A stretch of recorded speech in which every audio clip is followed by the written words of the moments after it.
University మంచి భవిష్యత్తు కోసం తెలుగు విద్యార్థులు ఇష్టపడే యూనివర్సిటీ. ఓకే అండి. ఇప్పుడు మీ శ్రేయోభిలాషుల దగ్గర కూడా చాలామంది విన్నది ఏంటంటే ఆయన చాలా ఇంటెలిజెంట్, చాలా ఇంటలెక్చువల్, చాలా విషయం ఉన్న మనిషి. బట్ అతను అనుకరణ అన్నది ఒకటి మానుకుంటే అతను గొప్ప సినిమాలు చేయగలడని విన్నాను. అనుకరణ మీన్స్ ఇంక అనుకరణ అంటే మణిరత్నం గారిని కొంచెం ఫాలో అవుతారు అన్నది అది రెగ్యులర్గా వినపడేది. అది ఈవెన్ మొన్న ఏదో శర్వా ఇంటర్వ్యూలో శర్వానంద్ కూడా తెలంగాణ ఆంధ్ర తెలుగు మణిరత్నం అనేది అన్నారు. సో మీ ఫ్రెండే అన్నారు అది.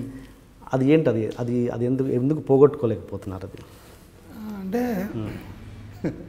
ఇది నాకు రెండు రకాల ఎక్స్ప్రెషన్ ఉందండి నాలో. ఈ క్వశ్చన్ ఎప్పుడు వచ్చినా నాకు రెండు రకాలు ఉంటుంది. అంటే చాలామంది అడిగారు ఇది.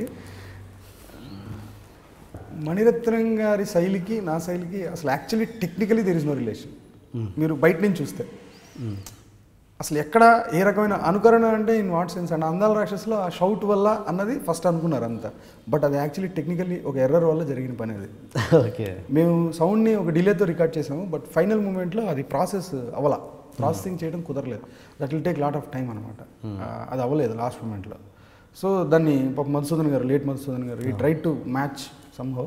బట్ అది మిస్ఫైర్ అయిపోయింది కంప్లీట్గా. అది అలా జరిగింది తప్పించి మిగతాది మీరు ఏది చూసినా అంటే ఇన్ సెన్స్ అంటే ఏది అంటే అది గొప్ప కంపారిజనే, బట్ మంచి కంపారిజనే. బట్ అది అంటే ఇట్స్ గుడ్. అంటే ఇది కూడా ఈ సినిమా చూస్తున్నప్పుడు కూడా నేను ఫస్ట్ హాఫ్ వరకు చూసి చాలా ఎక్స్ట్రాడినరీ ఫీల్ అయ్యాను, ఎగ్జైట్ అయ్యాను. అండ్ ఈవెన్ ఆ మేకింగ్ స్టైల్లో నాకు అనిపించింది అంటే మణిరత్నం గారి సినిమా లాగా ఉంది. చాలా రోజుల తర్వాత మణిరత్నం గారు కూడా తీయలేని సినిమా ఈయన మళ్ళీ మణిరత్నం సినిమా చూపించారు అనే ఫీల్ అయితే నేను ఫీల్ అయ్యాను. ఏది పడిపడి లేచవేసి ఫస్ట్ హాఫ్ వరకు. సెకండ్ హాఫ్లో చిన్న కన్ఫ్యూజన్స్ ఉన్నాయి, అది వేరు. అది నాకు వచ్చింది అని చెప్తున్నాను ఒక ప్రేక్షకుడిగా. అది ట్రై అండి. ఎంత స్ట్రాంగ్ అనిపిస్తుందంటే ఎక్కడో సమ్వేర్ ఉన్నట్టే. బట్ యా దట్స్ అంటే మణిరత్నం గారి సినిమా మణిరత్నం గారే మళ్ళీ చూపించలేకపోతున్నారు ఫ్రాంక్గా మాట్లాడాలంటే. అది మీరు మళ్ళీ ఈ సినిమాలో నాకు కనబడింది అని చెప్తున్నాను. అదే అంటే ఒక రకంగా బాగానే ఉంటుందండి. బట్ అది అంత రిపీటెడ్గా రాకూడదు. సినిమా మీ విషయంలో మీకు కమెంట్ వినబడదా? పడిపడి లేచే మనసును సటైరిక్గా కొంతమంది అంటారు, సినిమా కూడా పడిపడి లేచింది అని. అది జనాలు కొంతమంది అన్నారండి. I'm very happy for that. ఇప్పుడు జనాలు ఎవరైనా అన్నారంటే ఇప్పుడు దాన్ని ప్రాసలాగా వాడుతున్నారు జనాలు, రివ్యూస్ కానీ ఇవి కానీ. అంటే దట్స్ నాట్ రైట్ అని నా ఫీలింగ్. అంటే ఇప్పుడు దెర్ ఇస్ ఎ లాంగ్వేజ్. ఇప్పుడు ఒక రివ్యూ అనేది విశ్లేషణాత్మకంగా ఉండాలి.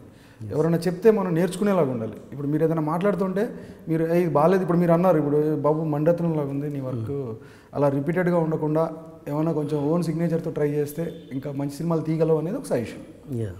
అది ఎవరు చెప్పినా మనం యాక్సెప్ట్ చేయగలిగేది. ఇప్పుడు నేను కూడా చూసాను ఎక్కడో పడింది మళ్ళీ లేవలేదు ఆర్ సంథింగ్. అంటే అంటే ఏమో మరి ఎలా అనిపిస్తుంటుంది ఒక క్రియేటర్కి అలాంటి రివ్యూస్ కానీ అలాంటి కమెంట్స్ చూస్తున్నప్పుడు? అదే నాకు రివ్యూతో ప్రాబ్లం లేదండి. అంటే మనం చేసే పని 100% అందరికీ నచ్చుతుంది అనేది నేను ఎప్పుడు నమ్మను. నేను ఎప్పుడు అలా చేయడం అనేది బ్రహ్మదేవుడి వల్ల కూడా కాదు. అది ఎవరు చేయలేరు. ఇప్పుడు రాజ్కుమారి రాణి గారి సినిమాలో కూడా కొన్ని పాయింట్స్ గురించి మాట్లాడతారు సంభవ్ ఎవరో ఒకళ్ళు. అది వాళ్ళ అంతకంటే ఇంటెలెక్చువల్ ఎవరైనా ఉంటే మాట్లాడతారేమో. ఇప్పుడు నేను తీసిన సినిమా కంటే చాలా ఇంటెలెక్చువల్ థాట్ ప్రాసెస్ ఉన్న వాళ్ళకి అది నచ్చపోవచ్చు, వాళ్ళు చెప్పొచ్చు. సో ఓకే, నేను అక్కడికి రీచ్ అవ్వట్లేదు అనుకోవడం అనేది జనరలీ మనం ఎదుగుతున్న టైంలో మనం ఉండాల్సిన ప్రాసెస్. అది ప్రతి ఒక్కటి నేర్చుకుంటూ వెళ్ళాలి. ఓకే, దాన్ని రివ్యూయింగ్ అంటాం కదా. ఏదైనా సరే ఒక ప్రోడక్ట్ రివ్యూయింగ్ ఉంటుంది, ఇంకోటి ఉంటుంది, ప్రతి ఒక్కటి ఉంటుంది. తప్పేం కాదు, అది 100% తప్పు కాదు.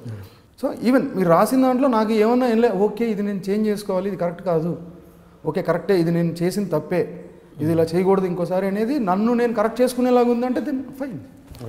అంతేగాని అది ఒక ప్రాస అంటారా దాన్ని ఏమంటారు అంటే ఇప్పుడు టైటిల్ అనేది ఫిల్మ్ అనే దానికి నాదనే కదా. నేను చాలా సినిమాలు రివ్యూస్ చూసాను అలాగా.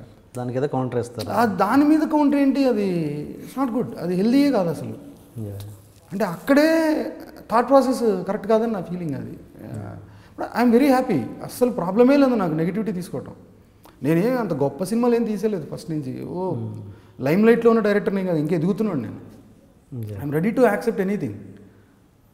ఏదో ఒక రోజు అందరికీ నచ్చే సినిమా తీయటమే నా ప్రయత్నం, అంతే కదా. దాంట్లో నేను ఎదగటం కోసం నేను ఏదైనా నేర్చుకోవడానికి రెడీగా ఉన్నాను, అంతేగాని అది నాకు ఎందుకు నాకు పర్సనల్గా అనిపించింది.